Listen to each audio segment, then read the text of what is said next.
Go ahead. Hello. What I'm going to do today for you is show you how to do an assisted, ASSISTED, assisted motion to help for mobility of the shoulder with adhesive capsulitis. So we're going to do 3 different planes of motion or 3 different exercises. The first one, what you're going to do at home is take your pulley that goes over the door, hook it up so that it's coming down from the top of the door. Now your doorway will be higher, your door frame will be higher than what my little home pulley is here.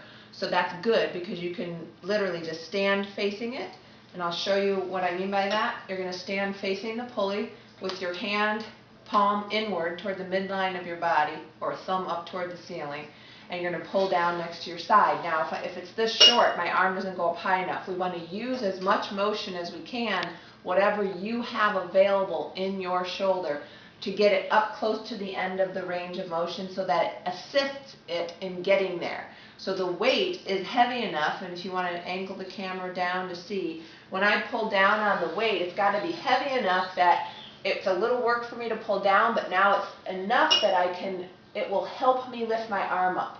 If it's too light and I pull down, now it's not going to lift my arm up and it's going to stop right here or so. I need it to be heavy enough to lift my arm back up as high as my arm will go without it hurting or pinching, creating any kind of my symptoms that I'm having without doing this exercise. So we're going to do high repetitions, 3 sets of 30 at least, and we're going to pull back and let it up.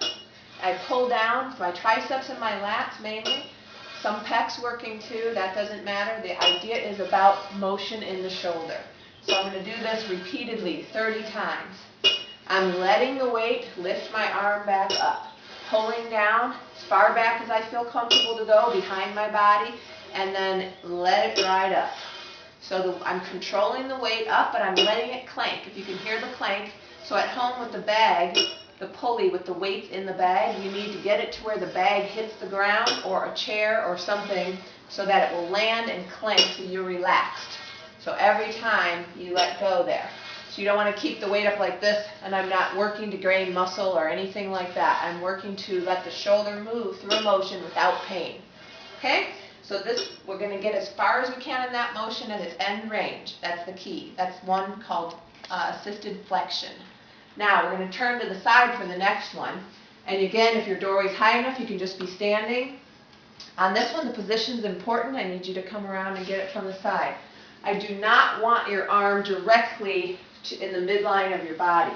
Where I do want your arm is, I'm going to take a step back so my arm ends up 30 degrees forward from what's called the horizontal plane, or the coronal plane, I should say. Horizontal meaning going through this way, horizontal. It's called coronal plane. So this midline of my body, if I cut it in half, I need my arm 30 degrees forward from that. Once again, my palm is facing, it would be inward if my hand was here. It's facing forward now, or the thumb up to the ceiling, and that's important so I don't come up and bang my arm into this position. Now again, the pulley's not high enough for me here to do it standing, because if you have more motion, we need to get it to the end range of your motion. So I'm just going to kneel down. You could grab a chair and sit, or you could stand, whatever, depending on the height of your pulley. So now from here, same concept as with the flexion. This is called assisted abduction, abduction. I'm going to pull down just to the side of my body and let it come up. Okay, pulling down, letting it come up. Now I'm not flinging it up, I'm controlling it somewhat, but I'm not controlling it so much that this is slow and then the weight won't lift my arm up as well. I want to use a little bit of momentum on the way up to help my arm lift back up. Now if I could go higher, I could sit back even more. Okay, depends on how high my arm likes to go here without having pain in my shoulder joint. Okay, so again, 3 sets of 30.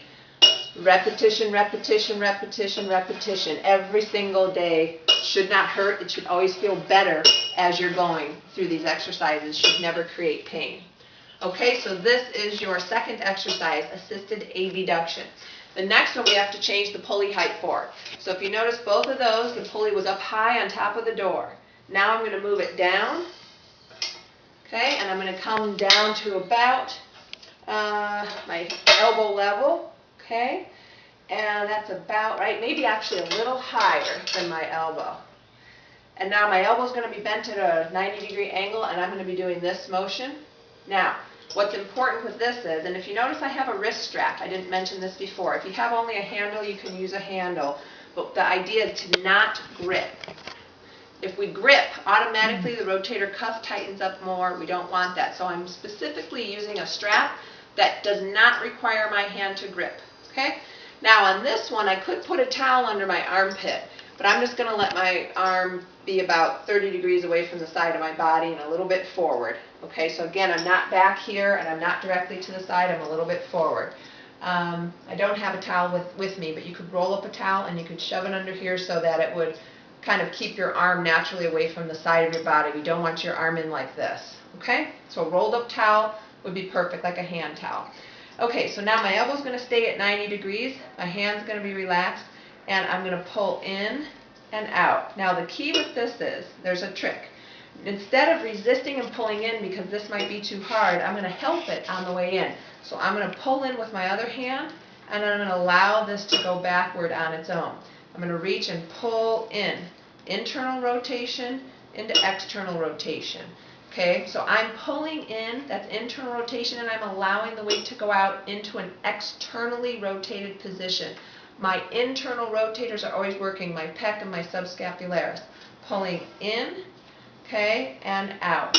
But here I'm assisting them, okay, I'm assisting them so that they don't overwork, because this could be painful with the shoulder problem. So I'm avoiding the shortening phase or the concentric phase, and I'm allowing the muscles to only do an eccentric or a lengthening phase. Again, the key with this for a mobility exercise is that the weight is heavy enough to bring my arm back out, but not so heavy that it's too much work for me. And I want to have it go to where my arm can be without pain in my shoulder. If it was only to here and that hurts, I'm only going to go to here in the beginning. And little by little, I'm trying to work myself out over weeks, not in a day, over weeks to get my arm out to the side of my body the best that I can do it, turning out. Not allowing this to happen, this would be abduction again. It has to be a spin through the shoulder joint.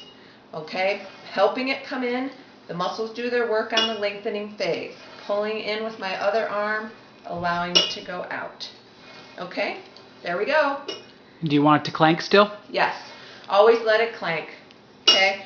You don't want to be working here the whole time. You don't want tension. Our goal is not to have tension in the arm. Our goal is to have it be mobilized, moved, stretched, so to speak, but not a static stretch out here where this is killing me to do this. Okay? So, should be easy, pain-free, and it should feel better as you go. Okay, that's external rotation assisted or lengthened. Thank you. Goodbye.